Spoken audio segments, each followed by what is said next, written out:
Hello and welcome back to the channel. So today I want to talk about raids and the Pokemon raid in particular. So we just finished the Pokemon raid. I don't think many people finished where they would have liked to have finished inside the raid, especially for people that really took it very seriously. I've seen some in the Discord, including myself, drop out. Some carried on, but they noticed that they dropped very, very quickly and very far towards the end. But I don't know, I think what I want to do with this video is just talk about problems, just brainstorm some ideas, hopefully it gets the community talking, hopefully Bandai hears some stuff, and you never know, we might see some changes brought to raids and how prizes are given out in some way anyways. So here's the first thing I want to say. First thing I want to say is his evasion was way too high. He had an awful lot of health as well for having such high evasion. I'm not trying to say the raid I want to be really easy either. I just want to make sure that when I'm using all these chips, I'm not all gonna fucking miss every single time, because that's what I felt like was happening with a Pokemon. I might use my 200 chips and then my 140 or whatever chips I was going to use, and both attacks would just miss, and then I'd start hitting with the other ones and just not get as many points off it. This even happened with Omegamon, which I'm not much of a stats person. I play the game a lot, but I kind of just stick with Omegamon. But I heard he's kind of like the highest evasion rate that we had at that time. It's probably different now since GP dims and all that row. But I used Omegamon, and even though apparently he had this high evasion rate, he still missed an awful lot, or accuracy rate I think it is, yeah, but he still missed an awful lot, which is kind of like disheartening when you've been playing it. I done my streams still, I still ran my raid streams. I admittedly wasn't enjoying them as much because like there was very little progression being made, just because like this is the second problem. There's a lot of players now. There's nothing wrong with that. I'm happy there's plenty of people playing this game. I want to see more people getting into Digimon. Digimon is like, it's a really good franchise, and I do think that it deserves more attention than what it actually gets.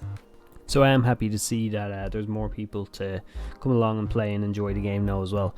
And even some I'm hoping are starting to get into the other Digimon games on the PlayStation and stuff, but that's kind of something I want to talk about later on.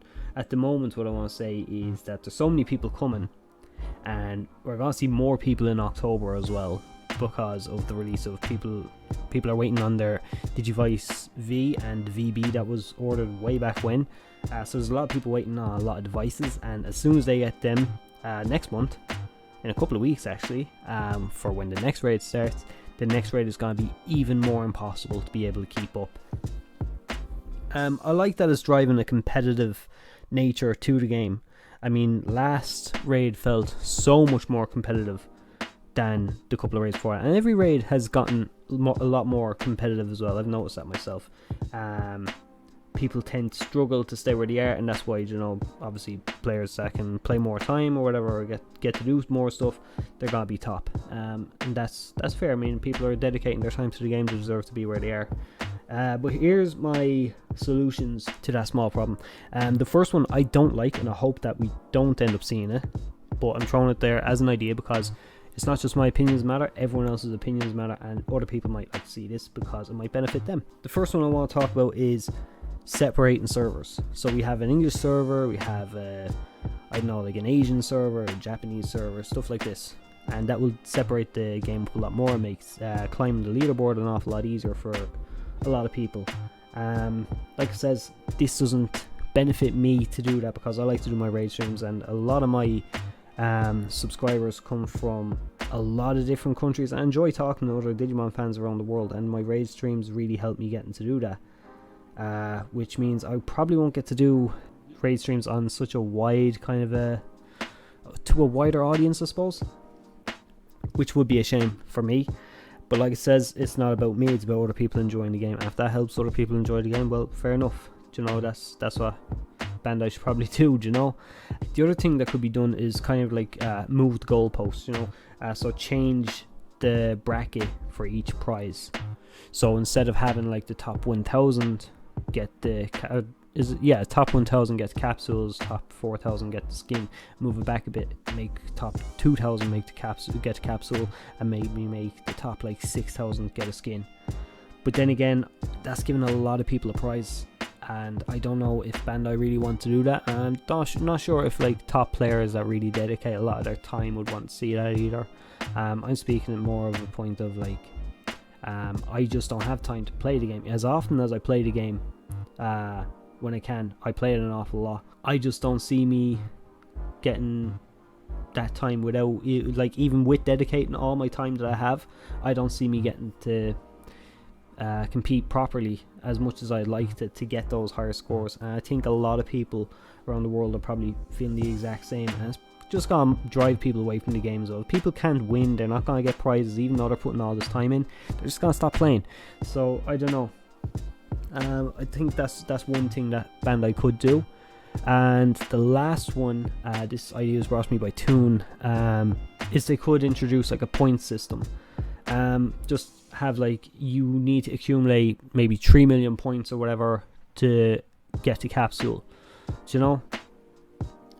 It's not hard to do that. I mean, people can gather 3 million points. That's a very easy thing to do. The only thing I'd worry about that is that would take the competitive play out of it. Everyone's just gonna train up, get their points that they need, and then fuck off out of the game and never come back.